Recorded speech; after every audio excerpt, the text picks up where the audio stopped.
folks rest. We have given the war to the dragons. Our largest dragon has been killed. We still have no ground army, but the one we hope that Daemon will raise. Go to Harrenhal. Find out his state of mind. When I take King's Landing, Rhaenyra is welcome to take her place by my side. Aemond is the next in line.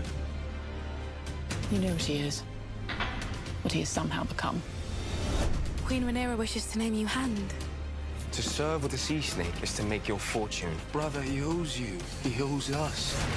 The Brackens had their chance to do as I required. Dragon or no, we shall not raise our banners for a tyrant. It breaks my heart to send my boys away. Go with them. Make this sacrifice willingly, for all of us. There is no food. The city's safe no longer. The people see an ill omen. And you think they will turn to me? There is more than one way to fight a war. I have an errand for the Lady Massaria. Jason Lannister is marshalling to the west. We need to check him before he reaches Riverrun. Aemond will not wait long to press his advantage. I need dragons. He had Vermithor and Silverwing. If only they had riders, none could stand against me. There are those of our line who never ruled. It's a mad thought. Welcome back to Narrative Network, where we dive deep into the latest episodes of your favorite series.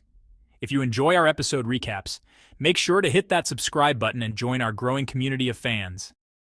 In this week's gripping episode of House of the Dragon, King Aegon wakes up in a state of distress, wishing he had remained in his tranquil milk-of-the-poppy haze. His physical suffering is compounded by the looming threats from his ambitious younger brother, Aemond, and the Machiavellian schemes of his Master of Whispers. The weight of his predicament is too much for Aegon, and he spends most of his waking moments in tears, overwhelmed by the grim reality of his situation. The episode is rich with emotional moments, extending beyond Aegon's suffering. Daemon, for instance, is plagued by a haunting dream where he encounters his deceased brother, King Viserys, grieving over the loss of Queen Aemma.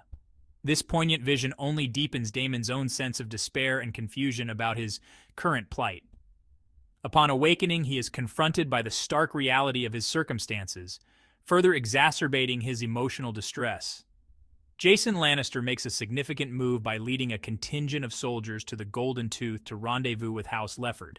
He instructs Lefford to send a raven to Tyland Lannister in King's Landing, and announces that they will be ready to march on Harrenhal once Aemond arrives on his dragon Vhagar. However, Aemond is resistant to being summoned, and dismisses the idea. His refusal is a clear indicator of his growing autonomy and disregard for his brother's plans. During a small council meeting, Aemond disregards his mother Alicent's concerns and instead proposes an alliance with the Triarchy to attack Corlys Velaryon's blockade. His disregard for the council's advice and his aggressive tactics illustrate his determination to assert his dominance. In a dramatic display of power, Aemond orders Ser Criston to proceed to Harrenhal immediately and expels Alicent from the council, further isolating himself from the traditional power structures. Aemond's behavior continues to impact those around him. Larys Strong visits Aegon, delivering a chilling message that Aegon will never be whole and will be subject to pity and mockery for the remainder of his life. Despite Larys's ominous forecast, he suggests that Aegon's vulnerability could be turned into an advantage. As Aegon weeps, Larys hints at the dangers posed by Aemond's regency, subtly warning that Aegon's life is at risk. On the other hand, Rhaenyra, grappling with her own set of challenges, convenes a council meeting where she suggests Ser Steffon Darklyn as a potential dragon rider. His Targaryen lineage makes him a candidate for bonding with one of the unclaimed dragons. Despite skepticism from some council members, Steffon is eager to prove himself. However, his attempt to bond with Seasmoke ends in a tragic disaster as the dragon burns him alive, leaving devastation in its wake. The scene underscores the high stakes and perilous nature of dragon riding, amplifying Rhaenyra's sense of urgency and frustration. Rhaenyra's authority is further tested by Lord Bartimos Celtigar, who criticizes her decisions. In a moment of intense emotion, Rhaenyra slaps Celtigar and declares that he has forgotten to fear her. The tension highlights the increasing pressure on Rhaenyra as she struggles to maintain control amidst the escalating conflict. On a more hopeful note, Mysaria's support reassures Rhaenyra that their efforts to sway public opinion in King's Landing are making an impact. Mysaria's encouragement culminates in a heartfelt embrace and an unexpected, passionate kiss between the two women, providing a brief respite from the chaos. Daemon's struggles continue as he dreams of a sorrowful Viserys mourning Queen Aemma. This vision intensifies his feelings of guilt and failure. When he awakens, he is confronted with the death of Grover Tully, a crucial figure in the Riverlands. Daemon's growing paranoia leads him to Alice Rivers, who advises him to bide his time and wait for the right moment. Her counsel, delivered with an enigmatic demeanor, suggests that patience is key to navigating the complex political landscape of the Riverlands.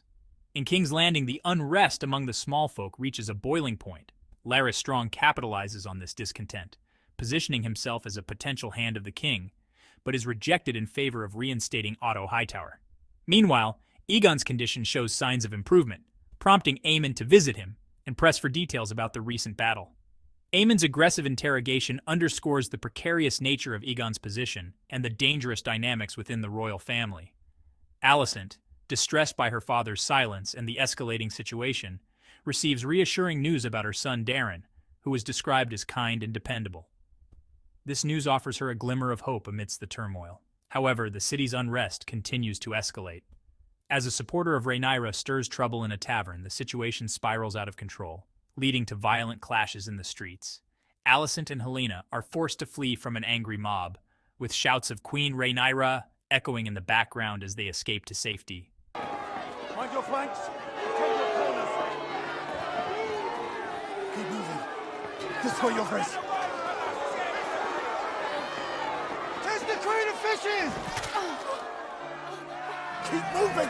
Rhaena comes across the charred bones of some sheep while in the Vale.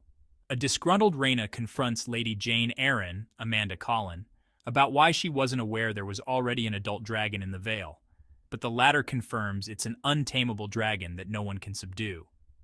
While we don't see Adam actually getting on Dragonback, we see everything else leading up to it. Seasmoke pursues Adam along the beaches of Driftmark, eventually cornering him. However, instead of burning Adam to a crisp like he did Stefan, Seasmoke approaches him with a soft curiosity. House of the Dragon cuts away before Adam can actually seal the bond, but since we hear about Seasmoke's new rider soon after, you can consider these dragon-riding dots connected. In this emotionally charged episode, the characters face personal and political upheavals that drive the story forward, setting the stage for future conflicts and power struggles. The intense drama and shifting alliances reveal the complexities of the battle for the Iron Throne and the personal sacrifices made in the pursuit of power. Thanks for watching this episode recap. If you enjoy our videos, please don't forget to subscribe to Narrative Network. Leave your thoughts in the comments, and we'll see you next time.